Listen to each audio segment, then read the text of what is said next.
Hi guys, welcome back to our channel. If you are new here, we are a minimalist family who is living big with less, and today I'm going to talk to you about something that has been a much requested question on my channel, which is how I handle sentimental items.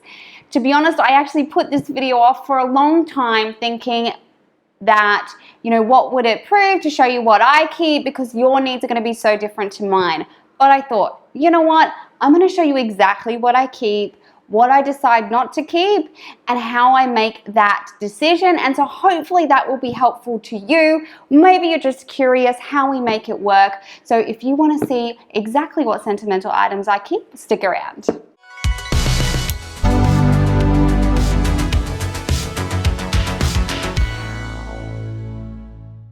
All right, guys. So sentimental items are such a personal thing. What's important to me and my kids is going to be completely different to what's important to you and your kids.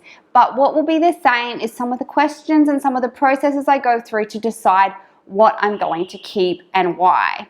So I am not super worried at this point in my family's journey about separating out everybody's stuff. As my kids get older and I'm going to have kids leaving, I'll go through and separate them out. But for right now, working on the fly, it is so much easier for me to be able to pull out this box, quickly pop in whatever I want to keep, and then keep moving, knowing that one day I can sit through and sort it all out as to who belongs to what. The other thing that I do is in my paperwork box, I keep a little file as the year goes on of anything that I want to keep from the kids, whether it's a special drawing that they've done or a special certificate, I put it in there.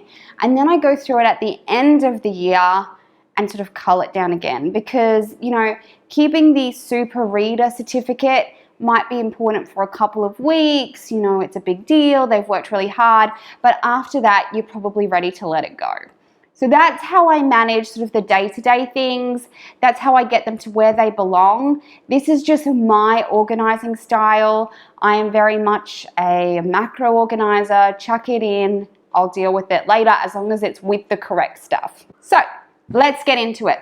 This is the box I use. I keep it in our hallway closet and it's super easy.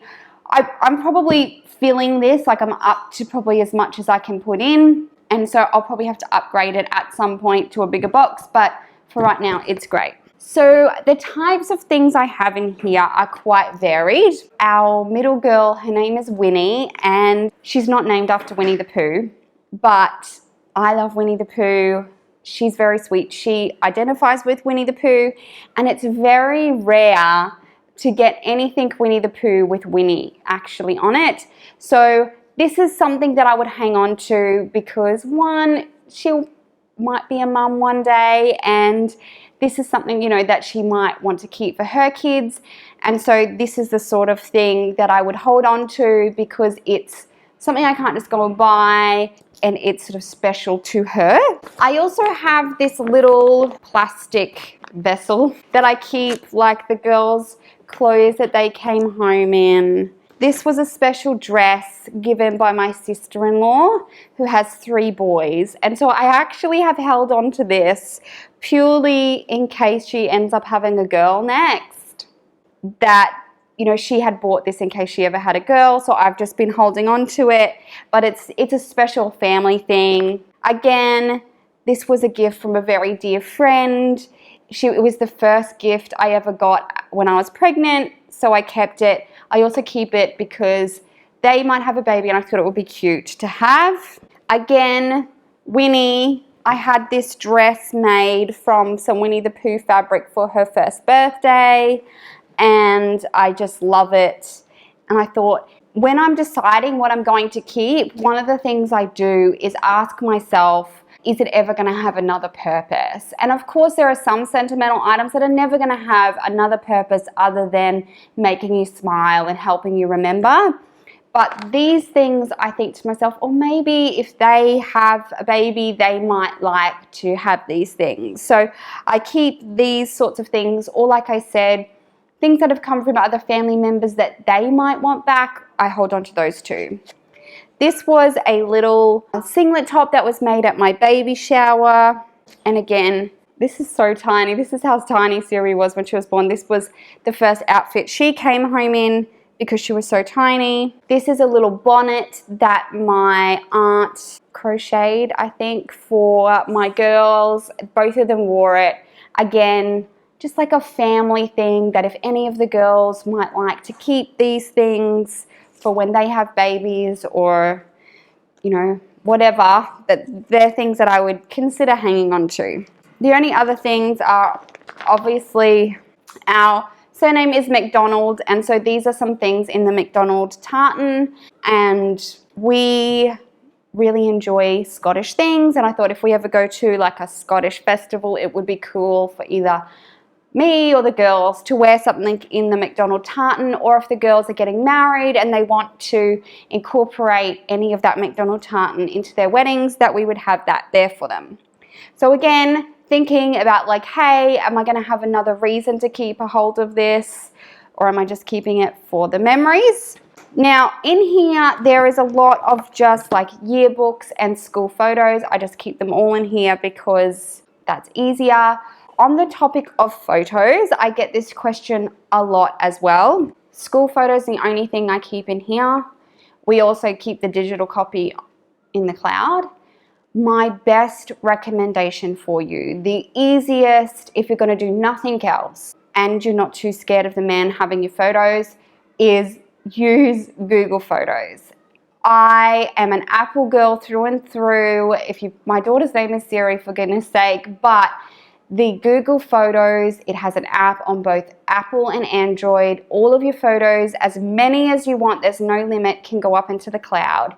One, a great way to keep your photos secure, but the search functionality on that app is phenomenal. You can just type in Christmas and it will find you Christmas photos. You can type in birthday, it will find you birthday photos. You can type in mountain, beach, whatever, it's going to find them. You can put an exact date in, it'll find them. So anything like post-digital age, Google Photos is by far my highest recommendation for one, storing your photos, but also for using them, for being able to find what you want again.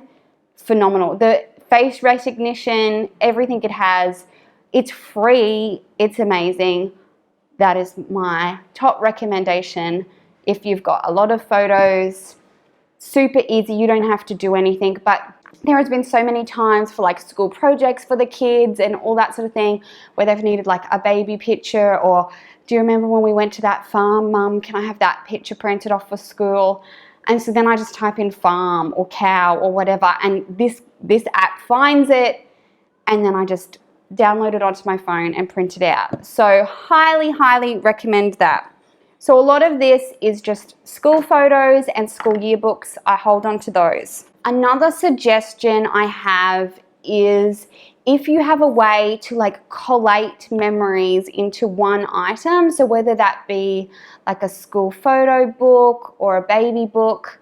I personally am not the type to scrapbook and that sort of thing, but at least, you know, then you don't have 20 million pieces of paper. You've got everything in one place. So something I started for the kids was I bought this book. I love Dr. Seuss. He is by far my favorite. I could probably read you Green Eggs and Ham by heart. But this is a copy of Oh, the Places You Will Go. And then every year I get their teachers to write them a little note. And then when they get to the end of their schooling career, they will have a book with like a little memory and a little quote from their teacher or a comment about what they were like in that grade. And it's so minimal, it can store away really easily. This sort of thing I highly recommend. Another question I ask myself when I'm going through sentimental items is my kid actually going to want to take this with them when they leave home? So is my kid going to want to take all of their baby teeth with them? Probably not. Their umbilical cord? Probably not. So for me, this is something that at the end they would love to read. It's simple. They could put it on their bookshelf in their first home or whatever. You can also, if your kid is like on a team sport or has a dance teacher, there's so much room in here. They can write a little note as well, or you could have the whole team sign it. Such a good, easy idea to keep everything in one place, and it means that they're taking a little memory from every year of school without having a huge amount. The other thing I do is I do just chuck knick-knacky things in here. If the kids were in a school play, I put their little program in here. I do have their baby bracelet things. I don't know if they'll want to keep this or not. Probably if they end up being like me, they probably won't want it, but at least I've held on to it. This is my engagement ring that doesn't fit me because I can't resize it small enough, so that will be for the girls. Some little things from my husband's professional career that he wants to hang on to. My husband and I aren't super sentimental ourselves, so we don't have a lot of stuff that we want to keep for us. So for me, it's a matter of managing things for the future family, for anything that they might want. So the only thing I have for us, as in Caleb and I, is this guest book from our wedding. I do like to go through and have a read of this. Again, there's probably not anything else I've kept from my wedding, but if the takeaway from how I do it is anything for you, it would come down to these simple things. One, if you can think about what your kids might actually like to take away with them when they leave home, that's a great place to start. They probably are not going to want to take 20 boxes of craft from kindy to grade 12 or graduating year or whatever it is in your country. So just thinking about what they are actually going to want to take, and if you can maybe collate that into one book for the year or one file for the year, so that when they do go, they might be happy to just take a little box that they can go through and show their kids some of the things they've done. Another thing is that you can always take a photo of their great crafts, put that up into the Google. I get my kids to stand with it, so that way I know whose it was.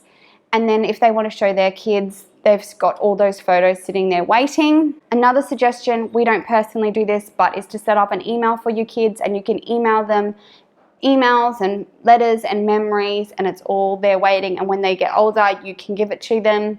That's another great way of not having to store everything yourself. Another thing I try and consider is, are these things that I might be able to use in another way? So might the girls or the boys want to have this for when they have kids? I do have a baseball in here, which was my husband's, that the boys might like to play with or give to their sons or whatever. But I don't think you have to keep all the things. I think you have to look at what's really important to you and how much, bearing in mind that there's a cost. There's a mental cost and a physical cost to keeping things. You have to have room for it, so that has a physical cost. You have to store it. You have to find something to store it in, so that has a physical cost. But the mental cost of, you're going to have to go through it every time you move, all of that sort of thing. So keeping that in mind when you're going through sentimental items, and that those memories are not in these things. I still had a beautiful wedding day with people I love, whether I keep this guest book or not. And don't feel like you're not a sentimental person, or you don't love those memories even if you don't keep those things, because I actually think that there is a lost art of storytelling. And one of the things we've tried to do with our kids is, around meal times or around holidays, is we try and bring up those memories. I really encourage the kids to ask their grandparents to tell them stories about when they were a kid, so that we can preserve that art of sitting around and conversing, and that these things don't hold those memories that we do. Lastly, guys, I've had this question a few times, which is about, do I have my wedding dress? And I actually had two wedding dresses. So I had a formal wedding dress and a short wedding dress, and I do have both of those. I keep them in like a vacuum seal bag along with some other things of my husband. So he has his senior jersey, his baseball jacket from when he played baseball, and my two wedding dresses, they are with the acid proof paper. and then sealed in one of those vacuum seal bags. I'll leave 2 photos up here for you so you can see what my wedding dress was like in case you're curious. But yes, I do keep it, again, just in case my girls might either want to use it in some way, chop it up, you know, have the ribbon or whatever from it. I'm not that attached to it. It was a designer offcut that I got super cheap, and so yeah, I'm really not that attached to it, but if they want to use it, it's there ready for them. So guys, I hope this has been helpful for you. If you're having trouble getting rid of sentimental items, you know, whatever you keep is okay. It's absolutely fine. And if you really love to hold on to things, there's nothing wrong with that either. But if that is causing you stress and anxiety, I hope these tips might help you to work out what is a good amount for you that isn't going to cause you stress and anxiety. So guys, please let me know down in the comments what your favorite sentimental items are to keep. I love hearing from you. If you're new here, please consider subscribing. We'd love to have you as part of our YouTube family, and I'll catch you guys in the next one.